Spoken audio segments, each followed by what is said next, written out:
अक्सर फिल्मों के शुरू में लिखा होता है based on a true story या एक सच्ची कहानी पर आधारित, और ये देखते ही हमारी दिलचस्पी बढ़ जाती है ना।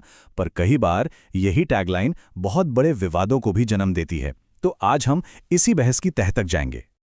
तो चलिए इस पूरे मामले को समझने के लिए एक ताज़ा केस देखते हैं।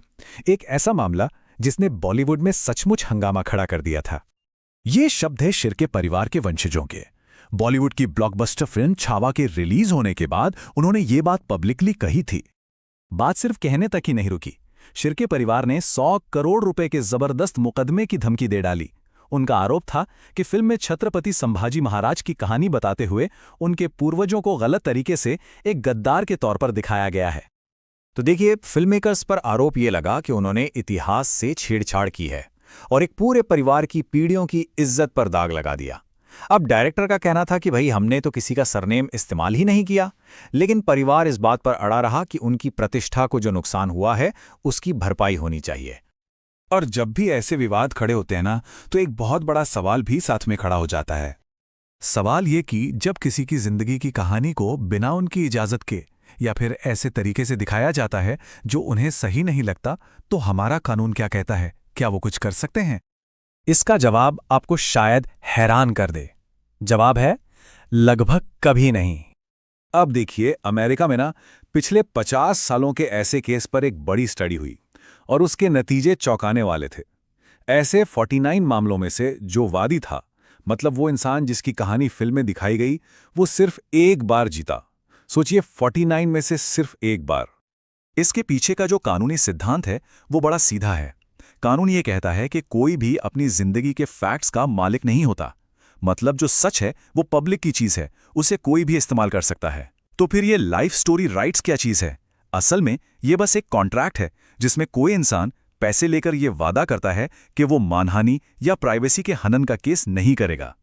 ज्यादातर मामलों में अदालतें फ्रीडम ऑफ स्पीच यानी कि अभिव्यक्ति की आज़ादी को ज्यादा तवज्जो देती हैं, और मानहानि का केस साबित करना तो भाई बहुत ही मुश्किल है। इसके लिए ये साबित करना पड़ता है कि फिल्म मेकर ने जानबूझकर और सच जानते हुए भी उसे नज़रअंदाज किया। इसे कानूनी भाषा में एक्चुअल मैलिस कहते हैं, और ये साबित करना लगभग नामुमकिन सा होता है। तो सवाल ये उठता है कि अगर कानूनी तौर पर इतना कोई रिस्क है ही नहीं, तो फिल्म बनाने वाले बार बार फैक्ट्स के साथ छेड़छाड़ करते ही क्यों हैं? देखिए, ये ना एक इतिहासकार और एक कहानीकार की सोच का टकराव है। एक तरफ इतिहासकार है जिसका काम है सच बताना, फैक्ट्स रखना। दूसरी तरफ है कहानीकार जिसका काम है एक ऐसी कहानी बनाना जो लोगों को बांध कर रखे। और सच कहूं तो ये दोनों चीजें अक्सर एक साथ नहीं चल पाती। मतलब एक फिल्म को क्या चाहिए? एक हीरो, एक विलन, थोड़ा रोमांस और एक प्रॉपर कहानी जिसका शुरू, मध्य और अंत हो। लेकिन असल जिंदगी और असल इतिहास वो तो बहुत उलझा हुआ होता है। उसमें ये सब इतनी आसानी से नहीं मिलता।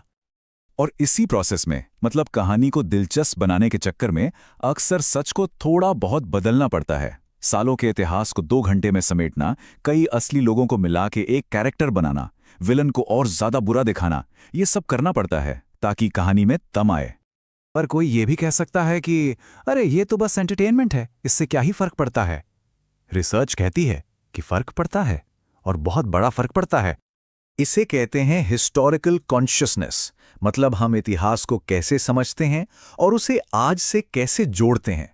और ये समझ सिर्फ स्कूल की किताबों से नहीं बनती, ये बनती है परिवार की कहानियों से, मीडिया से और सबसे ज्यादा फिल्मों से। ये मॉडल बड़ा दिलचस्प है।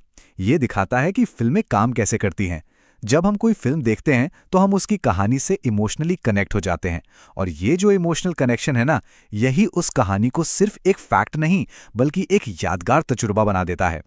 एक ऐसा तजुर्बा जो हमारे जहन में बैठ जाता है।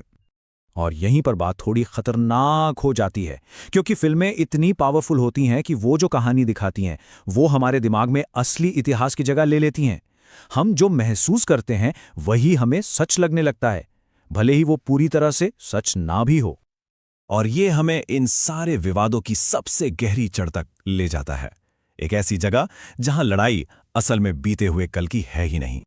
बात यह है कि असली लड़ाई तो आज की है, गुजरे हुए कल की नहीं। औरंगजेब हो या छावा फिल्म के किरदार, इन पर जो बहस होती है वो सिर्फ इतिहास पर नहीं होती, ये किरदार आज की हमारी अपनी कल्चरल और पॉलिटिकल लड़ाइयों के सिंबल बन जाते हैं। तो ये जो बहसें हैं ना, ये असल में राष्ट्रवाद, धर्म और हमारी पहचान जैसे आज के मुद्दों पर लड़ी जाने वाली प्रॉक्सी वॉर हैं। और इन लड़ाइयों में हथियार के तौर पर इस्तेमाल होता है इतिहास। तो असली सवाल सिर्फ ये नहीं रह जाता कि क्या ये फिल्म सच्ची है। असली सवाल ये बन जाता है कि ये कहानी इसी तरह से आज ही क्यों सुनाई जा रही है।